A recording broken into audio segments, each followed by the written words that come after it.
Here. All right, so welcome to our Wealth Wednesday session for tonight.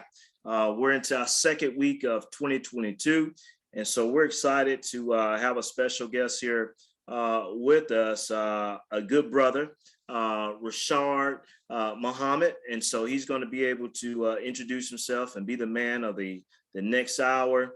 But I found him on social media, and I saw his particular platform, and I saw his story. And I said, wow, this is awesome. And so as I saw this good brother, I saw that he was a alpha man as well. So we are fraternity brothers of the same mindset, married. And so I said, man, this is a good, noble guy doing some of the same concepts of what we're teaching. And so I wanted you guys just to hear his story tonight of being able to pay off $80,000 plus in debt.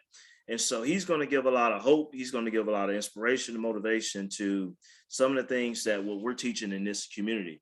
So without further ado, let me just go ahead and bring on here Mr. Rashard Muhammad. Thank you for joining in tonight, Mr. Muhammad. How's it going, sir? Hey, good evening, everyone. Good evening, my good brother. I appreciate you having me. Everything's going well. And the fact that you playing Al B. Shore, man, that made it a little better. So I don't know if a lot of people on this call recognize that. Awesome. Actually, that was the Pandora. So yeah, I like playing the jazz music with the Pandora. So absolutely, man. So thank you again for joining in. And so one of the things as far as you and your wife's story is based on the financial literacy, what we teach here in the LesWin financial community.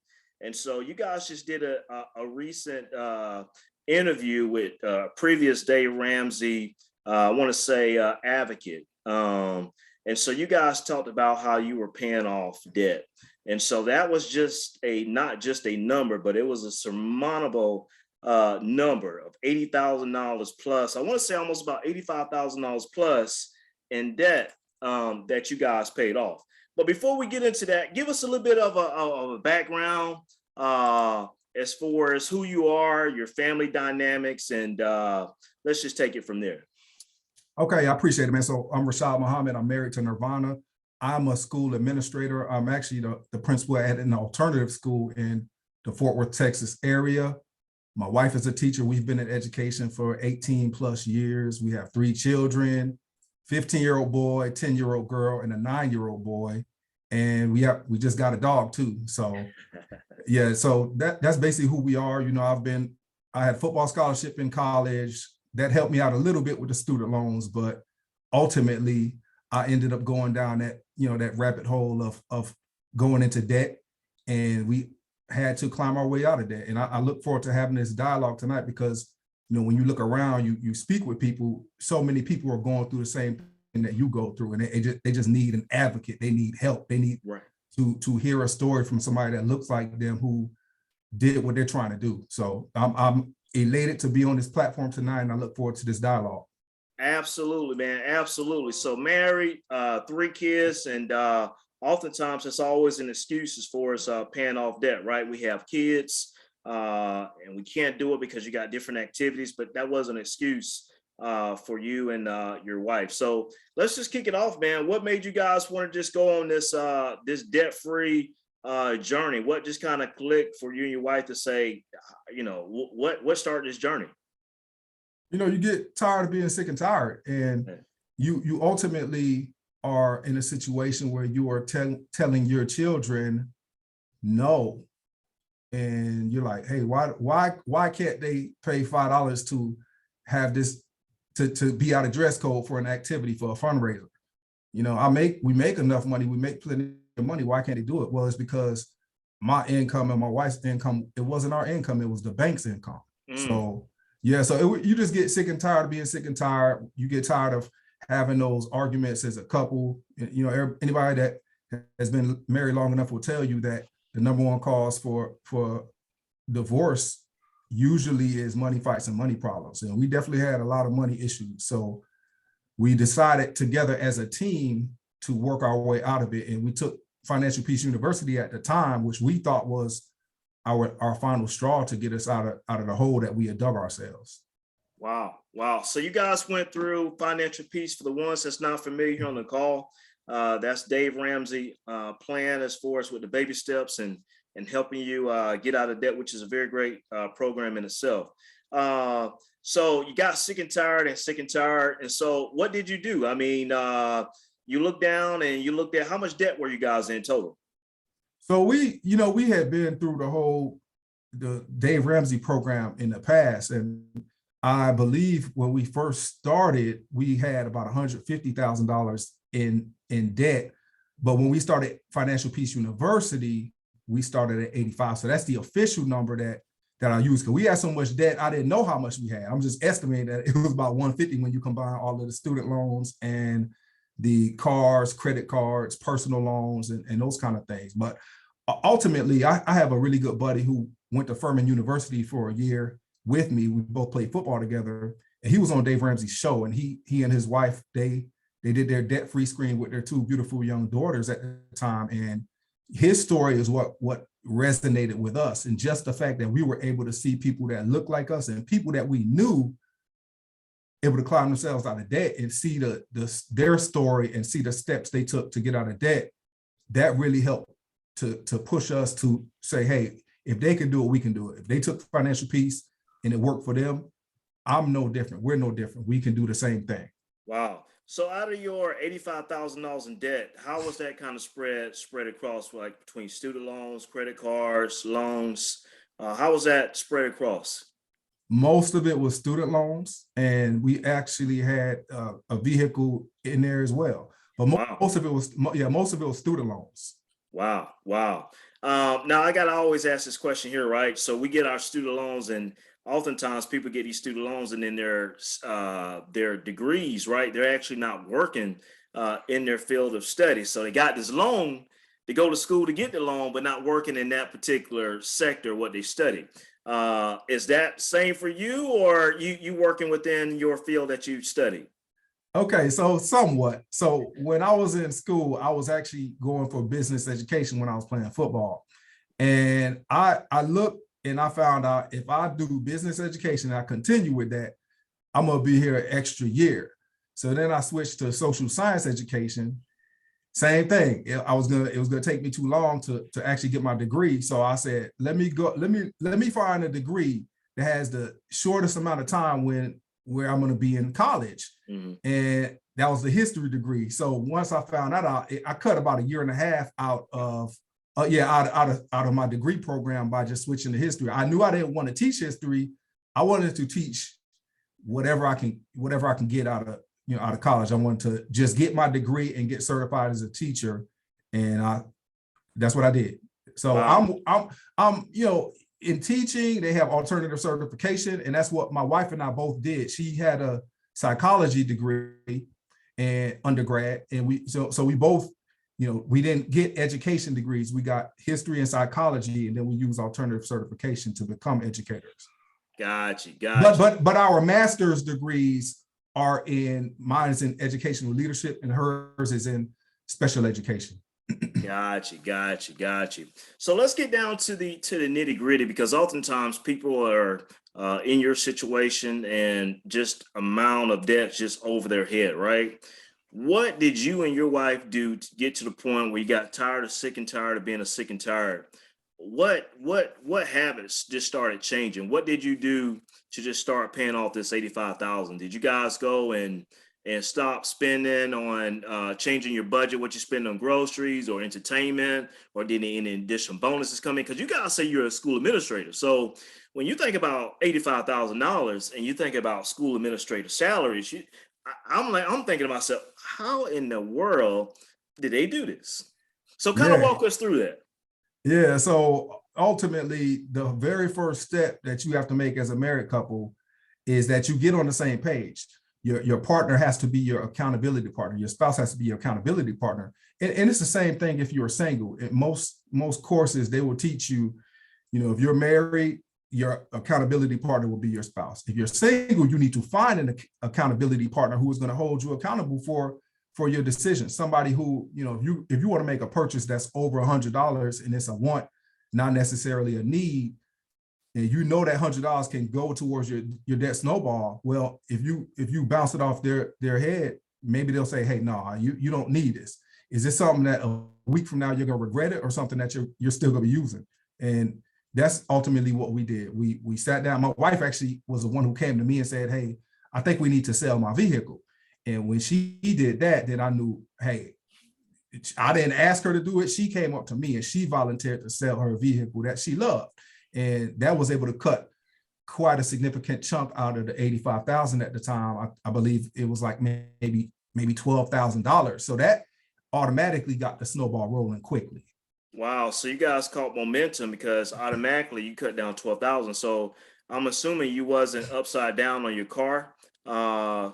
And so, that debt was retired. And so oftentimes, when you sell a car, sometime it may be upside down where you owe more than what it's actually worth.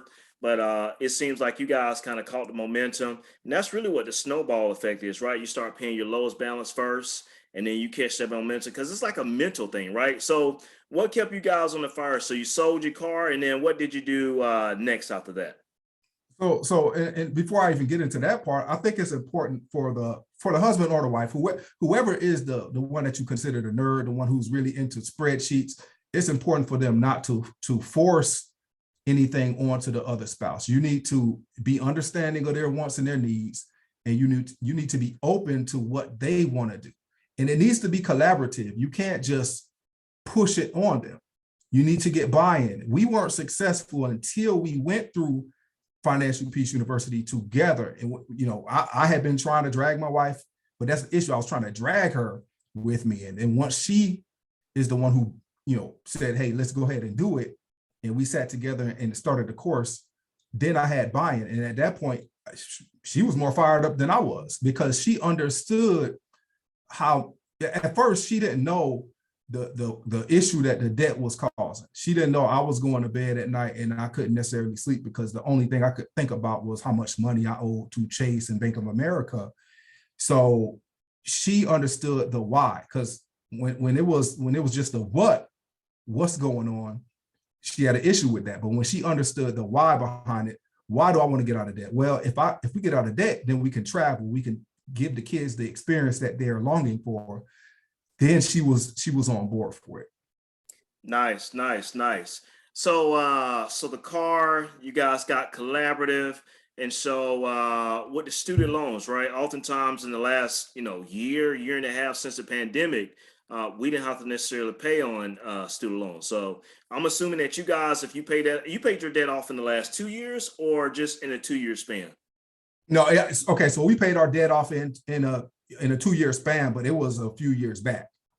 We're currently in the wealth accumulation stage right now, where we're just reallocating all of these debt payments. They're now going toward, we're paying ourselves in retirement accounts. Gotcha. So before we go there, right? I want to touch on this a little bit more. So you had your student loans and you had your credit cards. How did you guys navigate through that as far as just paying that off on a monthly basis? What kind of habits did you and the wife do for its collaboration? So you sit down, you do your budget, and at the top of that budget, of course, you're looking at the snowball. And there are some things we actually avalanche rather than snowball. And we can get into the debt avalanche and the snowball, the various methods, if anybody has any questions at the end. But we looked at the small balances, we knocked those out as quickly as possible.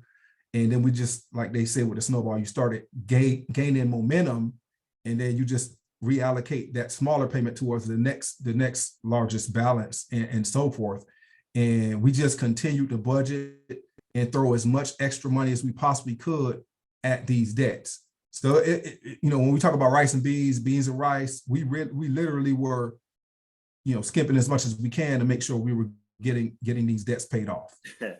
I used to listen to Dave Ramsey quite a bit. I used to listen to him so much, man. My wife used to say, Pastor Dave, because I used to listen to him religiously, right? But one thing what Dave would say is you allocate so much of your money towards your debt that, like what you say, you own beans and rice, and then, you become a pizza delivery to bring in extra income if income is a problem.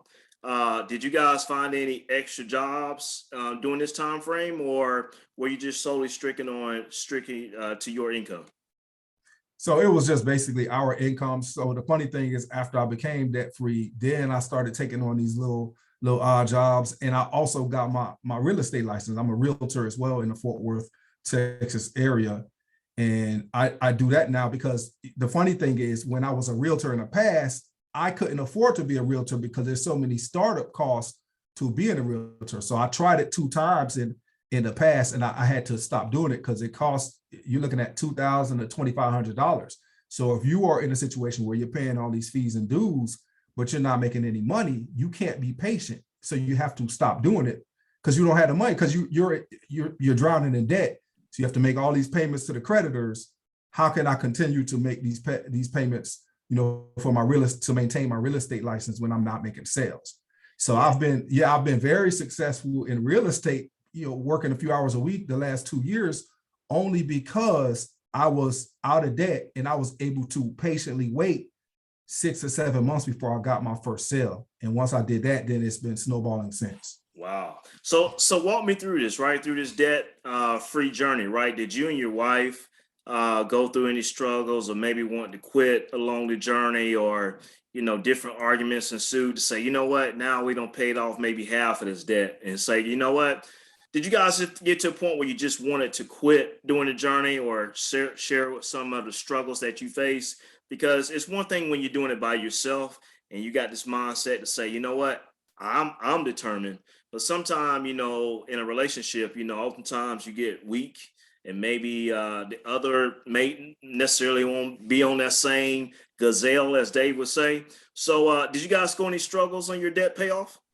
I'll say the one thing, we struggled so much in the past prior to getting on this plan together, that I'll be honest, we didn't have arguments or anything like that, because we were now on board. It was, like I said, it wasn't me trying to pull her to the table. It was us collaboratively doing it. Once you, and anybody would tell you, as a teacher, as a principal, as a superintendent, once you get buy-in, then people will run through a brick wall for you. So it was the same. Once I got buy-in from my wife, there was nothing that was going to stop us. Once she got buy-in from me, there was nothing that was going to stop us. So we, it's cliche, but we were unstoppable together. There was nothing that was going to get in our way. And and I'll be honest with you, we could have actually paid the debt off a little sooner, but we took trips. We took the kids to Disney World right in the middle of it, and that set us back another $4,000 or $5,000. But we knew at the time, we're making major strides, and we can afford to do this, because ultimately, at the end of the day, your experiences are what you're going to go to your grave with. You're not going to go to your grave with $4,000 or $5,000 that you paid for a trip. I would rather have those experiences. So some things we were able to continue doing while we were going on our debt-free journey, but there were some things that we had to give up. And I'm not going to sit here and make a drama or anything and say, oh, my wife and I had these knockout fights or anything. It wasn't like that. It was very peaceful, and it made me realize what financial peace really was. Wow. So let me ask this question: what was the largest payment that you made, and then when you guys got debt free? Because I know you were tracking it. I'm probably sure the wife had the sales spreadsheet. And then at what moment, when you guys became debt free, did you do anything to celebrate? Talk us through that. So it's funny you say that. I was a spreadsheet guy. My wife she hates spreadsheets. Oh, I see. Yeah. So if I come to her showing her a spreadsheet, I already knew that she was going to ignore it. So right. I had to try a different approach. I had to, put things in paper and pen and pad or something like that, and sit down and have dinner with her while we go over the budget. So yeah, the spreadsheet, she wasn't really down for that. But my largest payment. So once we actually were able to get our debt down to about $30-something thousand, I was able to get a credit card that had a very large limit, and I was able to literally transfer the rest of my student loan onto my credit card at 0% with no fee. So then I was making about a $3,300 payment every month just on that card, just to knock it out. And that's how we did it. So my largest payment at one time for one card was about $3,300 a month. Wow. You know what? Before you go to your celebration, you're debt free. That's a great move because, man, part of that debt, you got 85,000, but at the also too, you paying interest as well. So, man, that was a very smart move to move in that big balance to alleviate the interest that you're paying on it and being able to attack it more. And so the ones that's watching, if you haven't, done that and you're in debt, that's one good option that you can do is get a credit card that has a 0% interest rate and transfer it over, transfer your debt to where you could save on the interest that you're paying on a monthly basis. So that was very smart of you and your wife. So walk us through, man. What did you guys do as far as the week or the couple weeks leading up to the debt free moment, and then what did you do to celebrate? Yeah, so I made my last payment online, and it was kind of anticlimactic. Like I was like, I can't believe that I'm actually making my last debt payment. We had during the process, we had gotten a mortgage in 2015. We bought our home, so we had a mortgage. We understood you have to the rest of your life you have to pay for a place to stay. You have to pay for a roof over your head. Even when you pay your house off, you're gonna have insurance and taxes. But I made that payment online, and then the next morning, it actually showed a $0 balance, and I couldn't believe it.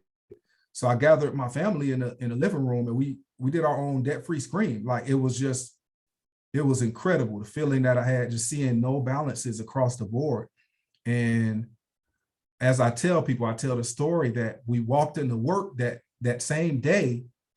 I had a sense of calm on me as I went to work. That was the first time in my life that I really felt like I was going to work for my wife, myself, and my kids rather than going to work for the bank. Wow, man, that's deep. Fighting, man, struggling, beans and rice, just attacking it. So what are you guys doing now? Because same amount of money you paying towards this debt, now you got this free money, flowing to you. Now you got a serious pay raise. Um, so what are you guys doing with your funds now? I know you say you're in the wealth accumulation stage. So walk us through that to the community.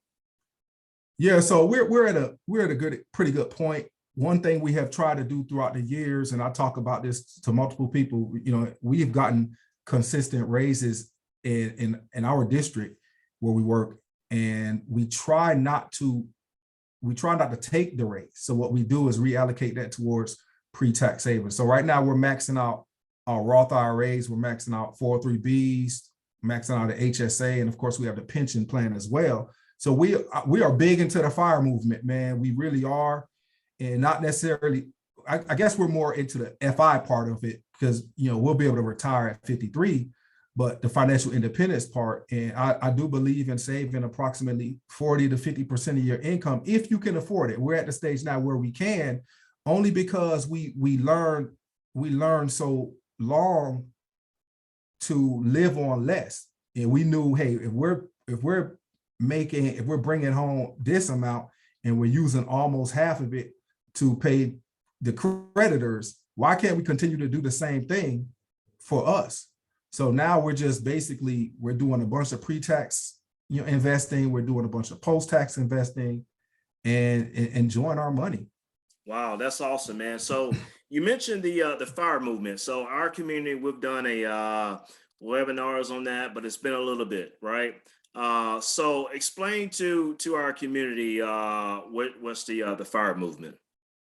So FIRE, for anybody who does not know, it stands for Financially Independent Retire Early. It's just a group of individuals who are basically going against the norm. The norm in our country is to work until you can't work anymore. Work until you're 70, 75, 80 years old. And that's just not sustainable.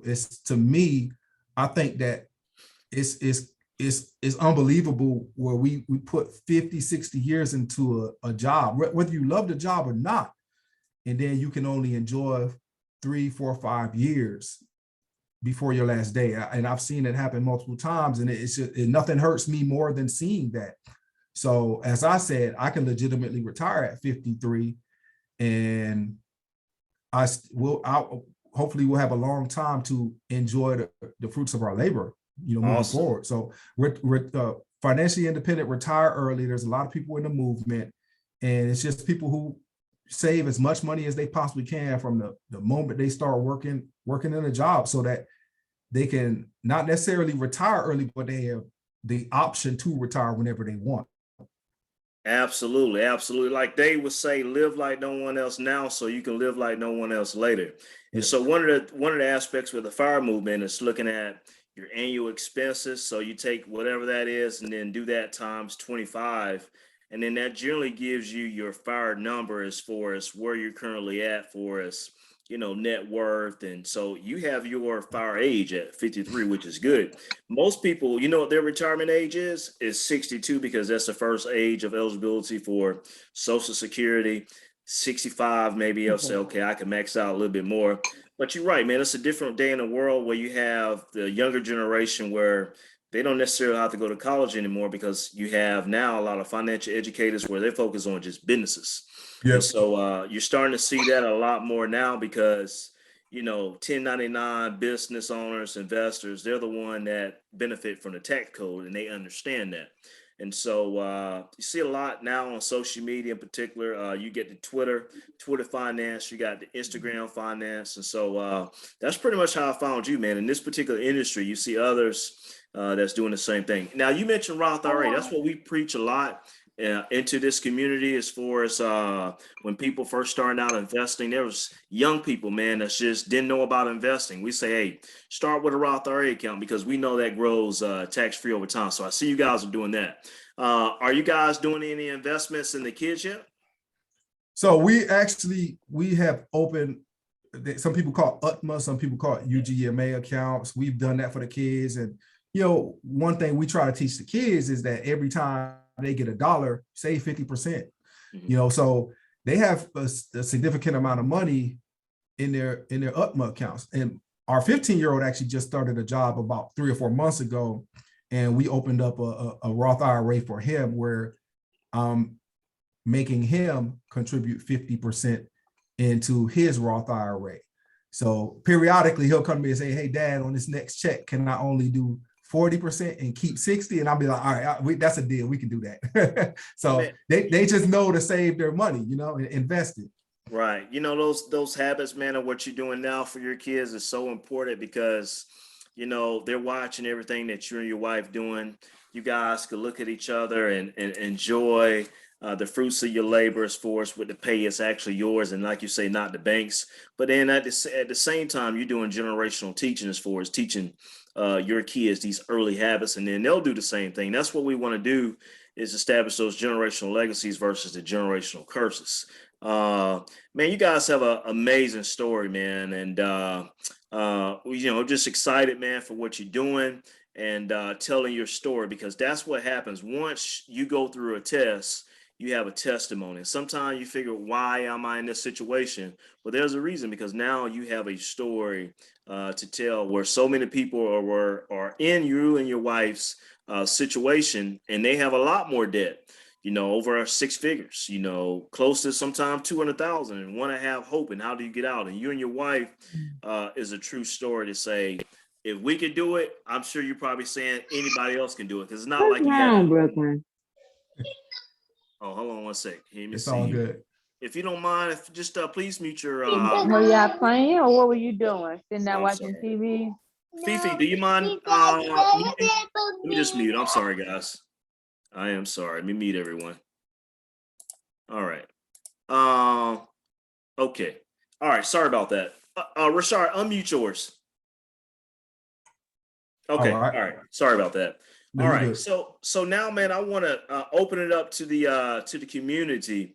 We're to our question and answer session. So whatever questions that you guys have at this particular point, let's unmute and ask your question. And here you are. You have a gentleman that's paid off now $85,000. And you might be in this situation or just have a general question here. So let's open it up for some Q&As.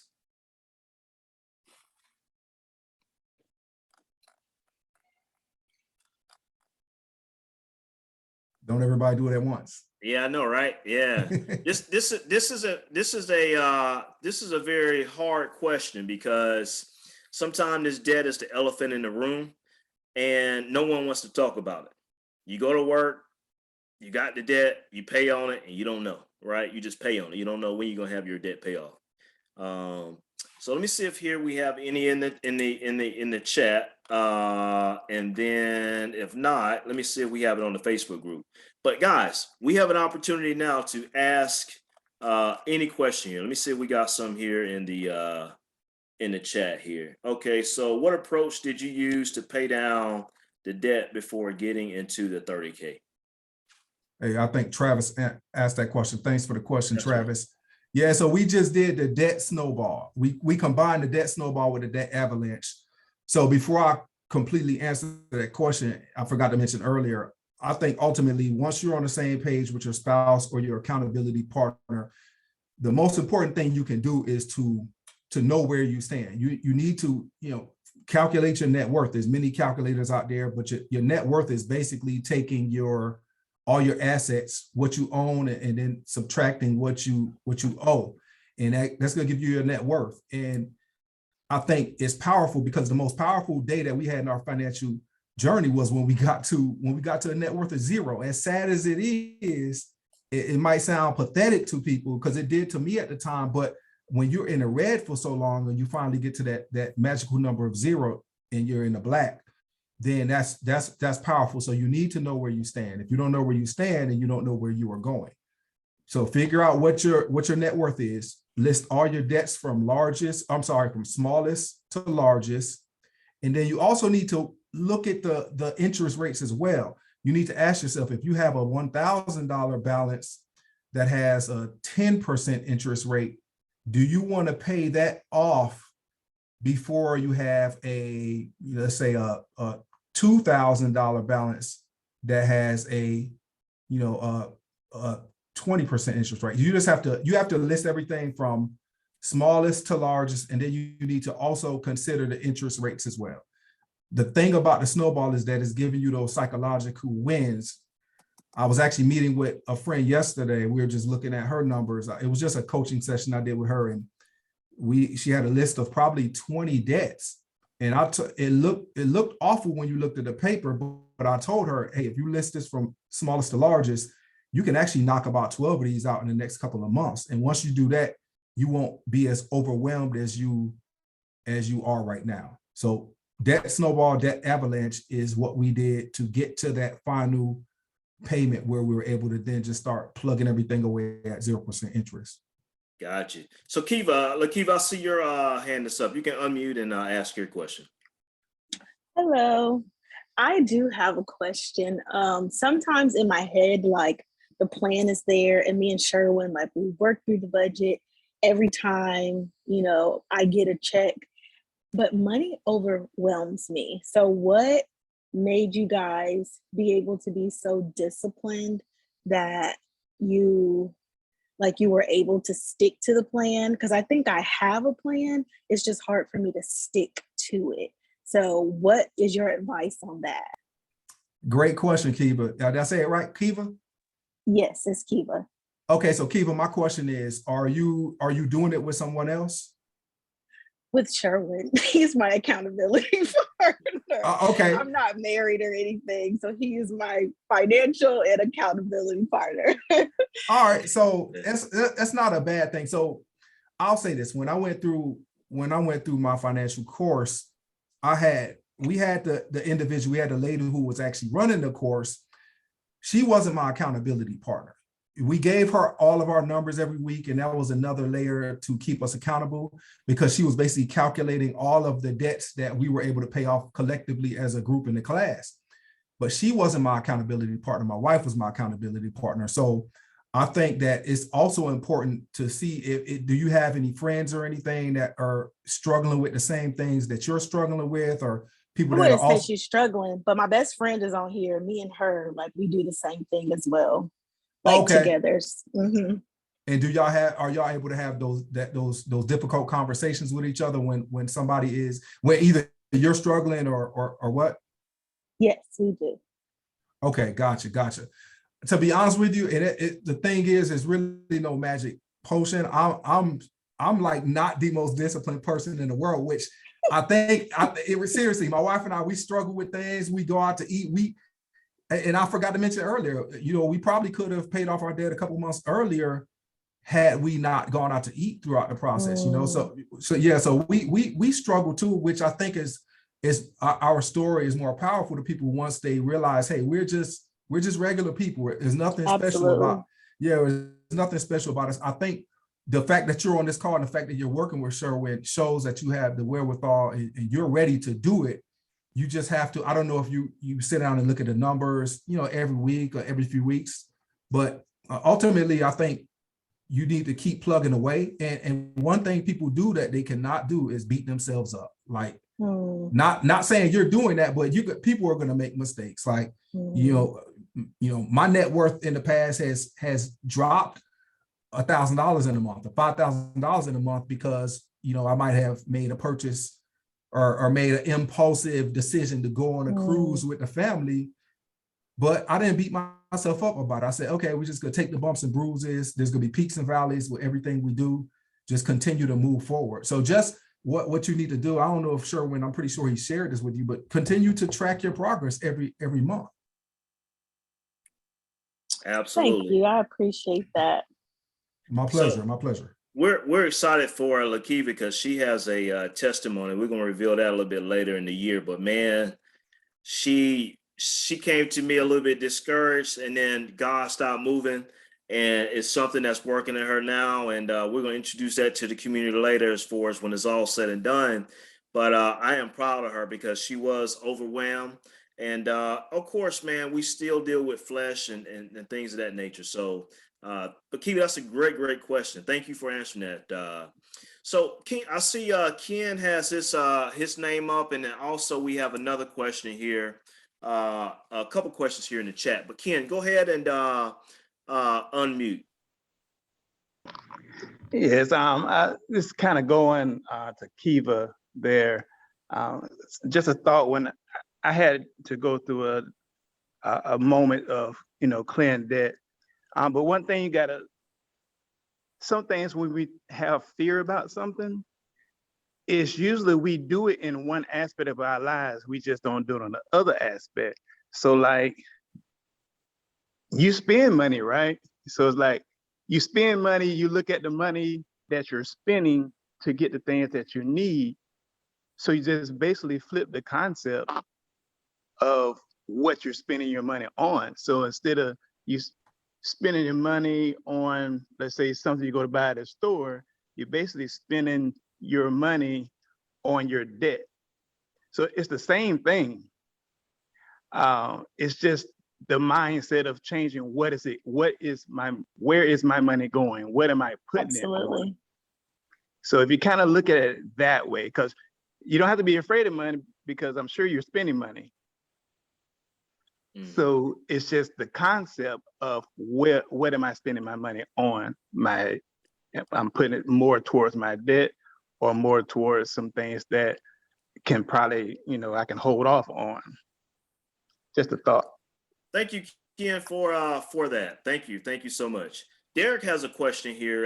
Debt snowball, Avalanche. Would I have to purchase Dave Ramsey's materials to fully apply this concept? Regularly checking credit. Oh yeah. That's. I'm sorry. Yeah, that's Derek's question. No, so that's a good question. No, you don't. You don't have to purchase anything. It just as a word of the wise.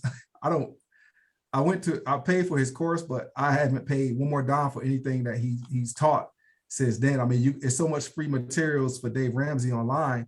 I mean, especially with the debt snowball, debt avalanche, you could just Google it right now. You can have so many resources that come up. So yeah, just basically list your debt from smallest to largest and put as much money as you possibly can each month towards that smallest debt. And as you pay those debts down, just apply it to the next one. But yeah, you can go ahead and Google it and you'll find so many different resources pertaining to that. I also saw a question from Nicole. Can I answer that, Sherwin? Yeah, go ahead. Yeah. All right. She basically asked about, where I got my debt from. Did I get it from my credit report? So my thing is, you can look at your credit report. Your credit report is a good place to check and see where all your debts are. However, for the most updated information on your debts, I recommend anybody to go and log into those accounts, write everything down, write your total debt down, when your payment is due, and the interest rate, because that's how you're basically going to organize how you're going to pay off all of these debts. And that's the way to answer the next question: how do you ensure you aren't leaving anything out? That's the best way to do it. So now you know that you have all of these particular accounts with balances, and you can verify that once you log into your account, you know exactly how much you owe on that particular day. The issue with credit reports is, Sherwin, you correct me if I'm wrong, but it's usually like a month behind on the amount that they are reporting that you owe to that creditor. Yep. Absolutely. And the last part of her question says, are you also saving money as you pay off debts?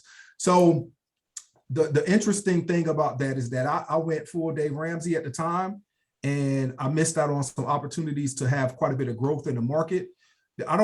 So my thing is, I truly am a believer that personal finance is personal. So I just don't believe in one size fits all, plans. Sherwin sit down, he's going to talk to you. He's going to give an individual plan. Kiva, he might have a different plan for you than he has for Travis, because he understands your personalities. You have different needs. There are some people out there who they're paying off their debt, but they will invest in their 401k or 403b up to the match. There's some people who will continue to max out their Roth IRAs while they're paying off debt. At the time, we were gazelle intense. We went full Dave Ramsey. We put our $1,000 in a emergency fund, and we put everything we possibly could at our debt snowball. And that's why we were able to get out of debt quicker. Could we have waited another year or two in debt and invested during that time? Sure, we could have done that, but that wasn't what we chose to do at the time. And I just don't think that there's any one way to do it. Absolutely. Good question. Absolutely. I want to share this here really quick, because this is part of some things that we share from a debt management as a great resource. There's a site here called Undead IT.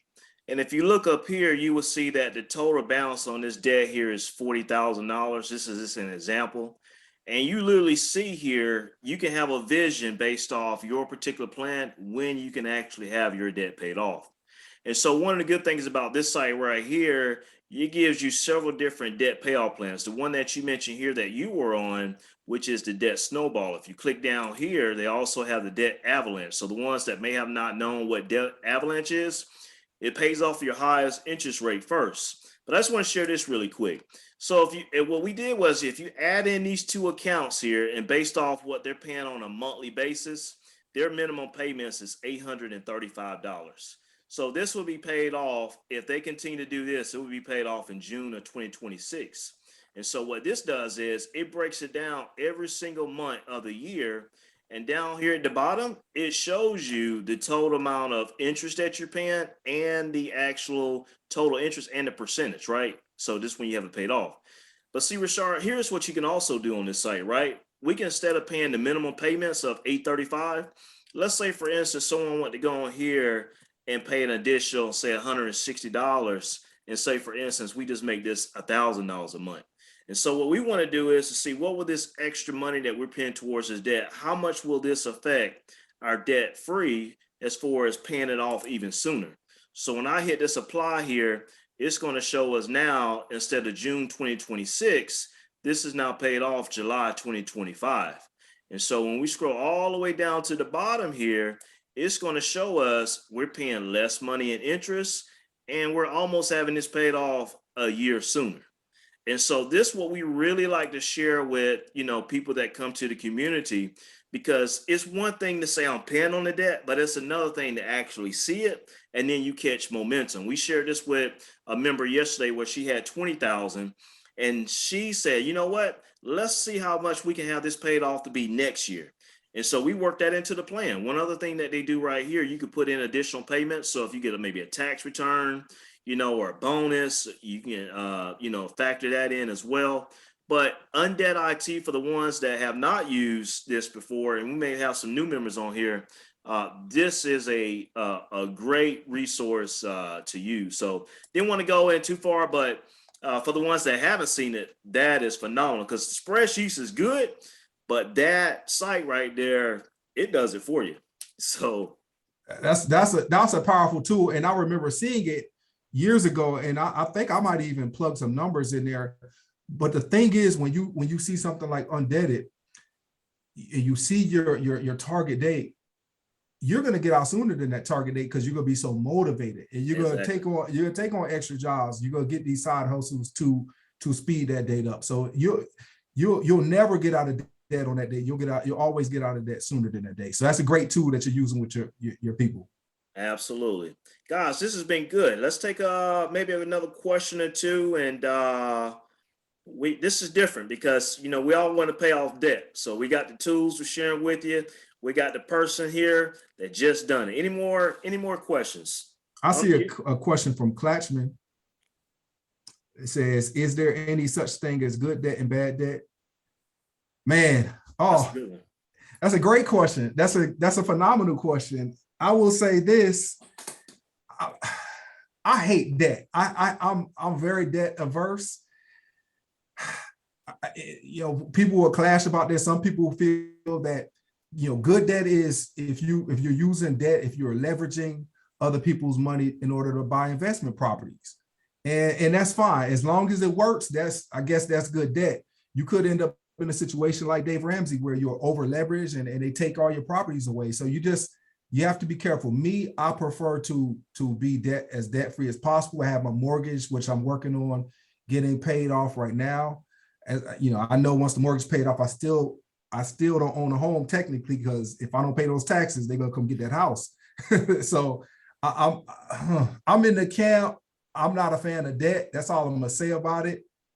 But I understand where people are coming from when they say, I'm gonna use this money over here that this guy gives me to buy investment properties in order to build wealth for myself. And there are some people who believe that, even though we're going through a student loan crisis, that student loan debt could be good debt if it catapults you into the career that you want to go to, and it's not going to be a situation where you're putting yourself in a financial bind because you're not making nearly enough money to cover the debt that you accumulated in college. Yeah. Great question. Yeah. CC, I see your hand is up. Oh, great. Good evening, everyone. Thank you for sharing your story. It's really phenomenal. Quick question here, and I go back and forth on this. I know, some of us say, pay the larger debts first, or pay the smaller debts first, which is going to be more beneficial. So is it just like at this point, we're just kind of having a preference because when you pay those smaller debts, you kind of see yourself making progress and that makes you feel good. But is it really wise or smart to pay the smaller debt first versus the larger debts? Like if we do the math, looking at the interest rates and all that kind of stuff, what's really going to be most beneficial to save you more money in the end? That's a phenomenal question. I think it is really depends on the individual. There are some people who, if let's say you have a $50,000 debt and you want to plug away with that because it has a higher interest rate, well, you might get discouraged because that's such a large debt that you're plugging away at. When I guess studies have shown that people are more motivated when they're able to knock out those smaller debts. Like I said, with my friend that I counseled yesterday, when she saw that I can knock out these smaller debts in the next few months, that motivated her more. So we did the debt snowball, but there were times when we did a hybrid. We just did whatever fit best for us. If there are, if I had $100 balance that had a 0%, or I had a $500 balance that had 0%, I wouldn't let that hang around just because it was 0%. I wanted to get that out of my life because I believe in simplicity. So I think the smaller amount of payments that you have, the smaller amount of debts, it's just easier to manage, because sometimes if you have all these debts hanging around, you might forget to make a payment. Now you have a late charge on top of that as well. So that's a phenomenal question. That's why I'm not a fan of one size fits all. And I believe personal finance is personal. So it sounds to me like you are leaning more towards the paying off those higher interest rates first. And ultimately, if you do that, you're going to save more dollars in the end. At the same time, if Sherwin were to calculate both of those numbers, it's going to be very similar. Even on $100,000 debt, when I've run simulations before, you might be talking about a $500 difference over a 5 or 6 year period. So you just got to do what works best for you. And ultimately, whatever plan you choose, the fact that you recognize that hey, I need to get out of this debt as quickly as possible. I think that's the ultimate goal. All right. Miss Karen, I see that you're unmuted. Did you have a question? Okay. All right. Any more questions before we close out tonight? So let me ask you this final question here, Rashard. As far as being debt free, and now we talk about generational and your kids, what are some of the things that you and your wife are doing now as far as teaching the kids, as far as the financial principles? You got a son now that's actually working. Do you guys sit down with him and do a budget for him, or what are you guys doing to instill what you guys are doing into the kids? All right, great question. We haven't necessarily sat down and done a budget with my son. However, with all three of the kids, we have spoken with them about the expectations when they get a job. So at this age, we are really just telling them, you need to invest 50% of every dime you make automatically. If somebody gives you money for your birthday, you invest 50%. We donate either money or we donate time. Bottom line, plain and simple. Those are like non-negotiables. Homeless shelters, we ultimately want our children to see that they're privileged. Ultimately, they're privileged. You know, they know where their next meal is coming from. They know they're going to have a pillow to lay their head on at night. So I think that's more important than any money lesson that we could ever give them. So the money lessons basically are just about appreciating what you have and growing what you have, and understanding that there's a possibility that tomorrow that won't be there. Right. So yeah, those are basically what our money lessons are. We don't try to overwhelm them with budgeting yet or anything like that. But some lessons that both of my kids have seen, you know, I have my baby girl, she's 10, and she'll save 95% of her money. She don't know what to do with her money. So she'll be like, Daddy, can you put my $100 in Fidelity in my account? And I'll say, cool. But a week later, she'll come to me and say, hey, Daddy, I need $10. I'm like, baby, you know, everything is about balance in life. You can't give me $95 out of 100 to invest and then be begging me for your money back. Because once we put it in there, it's locked away until you retire. Right. Then I have another kid who, the older one, he struggles with that. Like he doesn't necessarily enjoy doing the investing. He would rather spend it. So, you know, we're like, hey, if you want to spend it, fine. If you want to spend, he's at a point now where I pick him up from work and he'll buy his own meal. I'm like, cool, you saved me $8. I was gonna get you Chipotle tonight. So yeah, he just want to spend his money. So I'm like, cool. That's why we have to save our kids from ourselves. That's why I have them invest the 50% off the top, because I know they need to be able to make those financial mistakes, you know? Right. You know, I think those two experiences that you just outlined, man, is really the society where we live in, right? Where you got some that just want to just be serial investors and others just don't want to invest at all. And I share this here on our Facebook community page, where when I look at my investments today, I don't necessarily think about the now or what the stock is actually doing now if it's dropping. But every time I go into my Fidelity account, I transfer money into these accounts, right? I'm always thinking for a company, right? Like Apple, I'm not actually buying the stock. I'm actually buying into the company and thinking, what will Apple be when my kids are my age, or what their kids' age will be. So when I'm sitting on my rocking chair, 25, 30 years from now, I could say, well, this seed that I planted here in 2022, here's how much it has harvested, and able to share that, with my great grandchildren, because you got to understand your purpose. Your purpose is your why and what you're doing. And oftentimes we're spending our money on social statuses, right? Cars, jewelry, clothes, things that doesn't really appreciate in value. And that's what increases our debt, that limits us from being able to get appreciating assets that grow in time. And then we wonder why we don't have money, or we wonder why we have to go to GoFundMe when we pass away, because we didn't necessarily be good stewards over what was entrusted over. So man, Rashard, I just want to thank you again for coming to our community and speaking with us. Can you share with us how they can follow you, your YouTube page, your Instagram page, social media, You mind sharing that with the community? So everyone that's on here, go and follow Rashard on all his accounts. Yeah, absolutely. So on YouTube, and that's the major platform where I interview people about, Black wealth and generational wealth, fire, independence, those kind of things. It is the Wealth Building Educator. And I actually, if you don't mind, I could drop a link in there too. Absolutely. Yeah, so because what you can do, you can go back there, and I've done little videos here and there, but I've done some really, really powerful interviews with people. And the one I'm going to drop in the chat is actually with 4 other, Alpha Phi Alpha Fraternity Incorporated brothers. And we just talked about wealth. And it was one of those incredible moments where we just were able to share our knowledge and get it out to others. And we've gotten some really good feedback. But my channel, I have a lot of video. I think I'm up to 49 videos now. You can just go through them and decide what you like and what you don't like, provide any feedback. And if you like the content, share the content. So I'm going to drop that in the chat, and you could always reach out to me. My email is thewealthyeducator@gmail.com. I'm also the Wealthy Educator on Instagram as well. That's where you found me, good brother.